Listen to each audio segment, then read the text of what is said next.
Welcome to episode 18 of WYATT. Today we are roasting and recapping Crown Jewel, Perth, Australia. Y'all, I was about to put some whiskey in this cup, okay? Some Hennessy up in here because I was stressed. So the first fight that we get is the street fight with Bronson Reed and Roman Reigns. Bronson Reed comes out looking like Roman Reigns ate Roman Reigns. Roman Reigns walks out like the AI generated version of himself, posing like he's in a collect them all action figure ad or something. Paul Heyman standing there like a bitter baby mama at family court. You know Paul in his head like, Roman Reigns, Roman Reigns, Roman Reigns, Roman Reigns, Roman Reigns. He's like a jilted lover who still pays for the phone bill. Roman Reigns takes control early. He drive-bys Bronson through the announce table like he's repossessing it. He beating Bronson Reed's ass like a big brother who found out you wore his Jordans to gym class. I know these are basketball shoes, but we don't wear them to play basketball. Then Roman starts throwing these random footballs in like a cricket stick bat rackets. I don't know what they're called. Bronson Reed is catching less hits than a SoundCloud rapper. Roman even pauses mid-match and asks the crowds, y'all want tables? Like angry catering. After about like 20 minutes of getting his ass ripped, Bronson finally gets some hits in. Gets a little momentum, slams Roman Reigns into the steps, and wails on his ribs with a chair. You'd think he was making the spare ribs at the cookout. So Roman finally recovers, slams Bronson through the chair like Coates at a party, and then hits Bronson Reed with more clotheslines than a Latina grandma's backyard. Bronson pulls out a stop sign because apparently this fight follows traffic laws. Roman Superman punches Bronson, goes for pin, but Bronson kicks out like he's not 400 pounds. Here comes Braun freaking Breaker. Spears Roman so hard he should have flown back to the Street Fighter set. Then the Usos come out looking like Roman's bad cousins visiting for the summer. All tank tops and bad decisions. Braun Breaker's meth kicks in, and he chokeslams Jey Uso and spears Jimmy Uso through the barricade. Somehow, Jey Uso ends up spearing Roman through the Slim Jim table. There was a lot going on.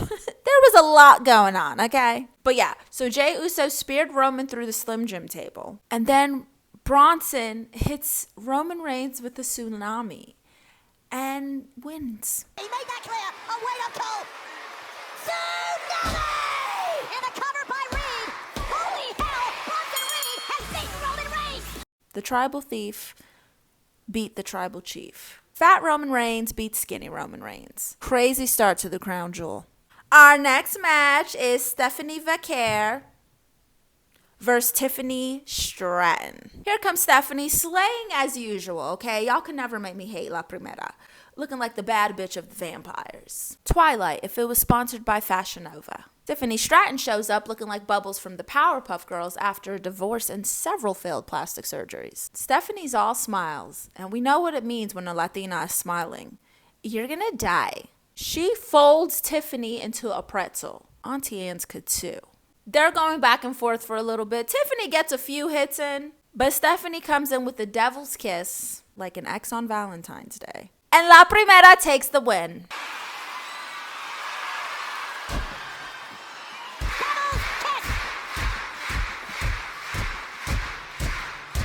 La Primera.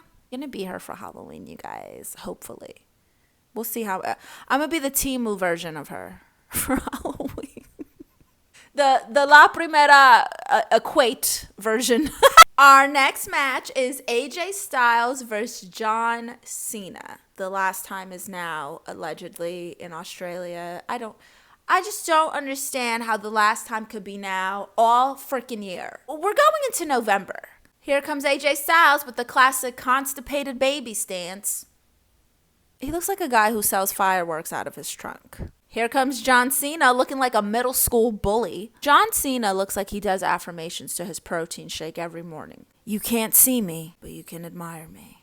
For whatever reason, John Cena hands a note to the announcer Alicia Taylor, glazing AJ Styles. Ding, ding, ding. The match finally starts, and these two just lock up for like 7 minutes. They're just locked up like a passionate breakup argument. until AJ's moonshine kicks in. Damn right. John Cena fighting like he's letting his little brother get a few licks in. You know what I mean? Cena attempts to hit AJ Styles with the 5 moves of doom, but AJ counters. Then Styles hits Cena with a backbreaker, I think it was. They both fighting like middle-aged dads at a Little League game. Then John Cena tries to hit him with a 619, like he's Latino by association. And AJ's like, it's good, but it ain't enough. And then hits Cena with sweet chin music. A crossover event Shawn Michaels did not approve of. These two are pulling moves from everybody's playbook. RKO, Tombstone. Big Smash John is here. Oh my God. No way. Tombstone pile driver. Sister Abigail.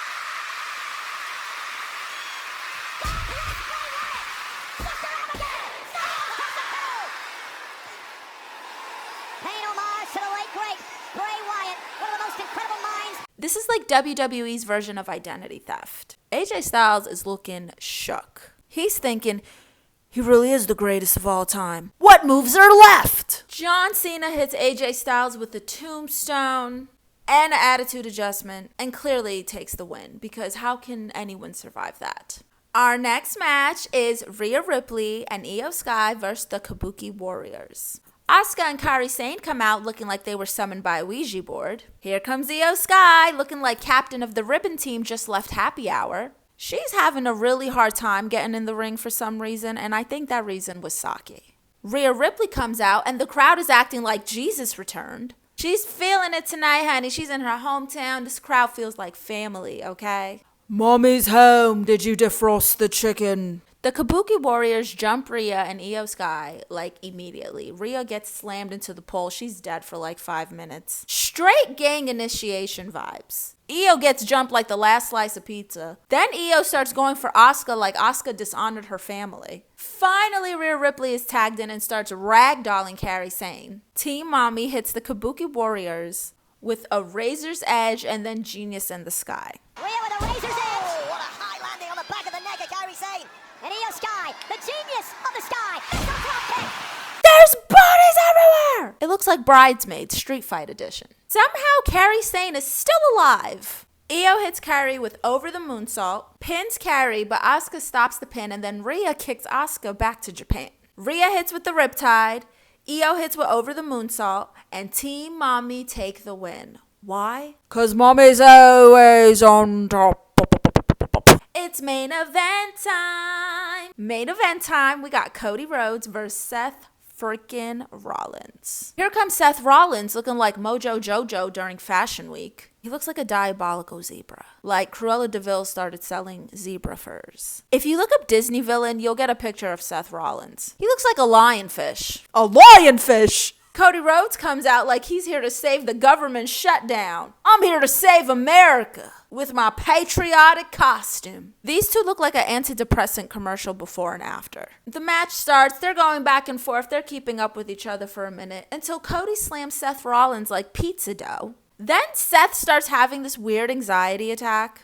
He's like mad at the crowd. The crowd's chanting, Cody Rhodes, Cody Rhodes. And Seth is like, a bunch of morons. And he's like freaking out about it. And then he gets mad and he's like, Cody, this is your fault. And starts kicking Cody's ass. There was a lot going on. And I'm a fan, y'all. So like my notes might not be like as extensive because I was very much into it. If you blinked, you missed something. Seth Rollins locks Cody Rhodes and a figure 4, but Cody Rhodes reverses it like Xanax and Faith. Cody slams Seth Rollins with a vertebraker, and then Cody's milk kicks in. Full calcium power up. Cody Rhodes starts dominating. Then Seth Rollins' magic potion kicks in, and he starts beating Cody Rhodes' ass like his therapist canceled on him. He hits Cody with a crossroads. Then Seth gets the Rolex that Cody gave him and puts it around his knuckles like brass knuckles. I don't really know what happened with the watch. I think when Cody beat Seth, the watch came off, so there's no watch right now. Then Seth Rollins jumps from one side of the ring all the way to the other side of. He flew from one corner to the other. Rollins perched.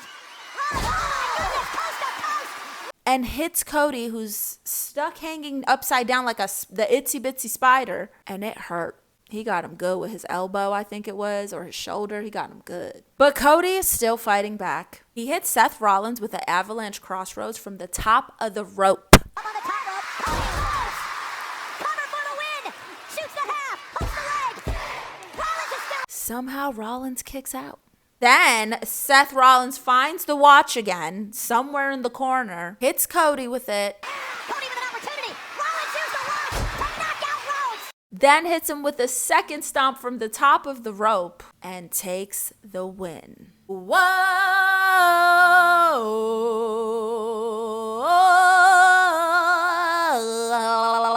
And Crown Jewel ends like Florida weather. Loud, confusing, and someone's definitely crying in a tank top. What did we learn? Paul Heyman acts like a crazy baby mama. Latina smiles can be considered death threats.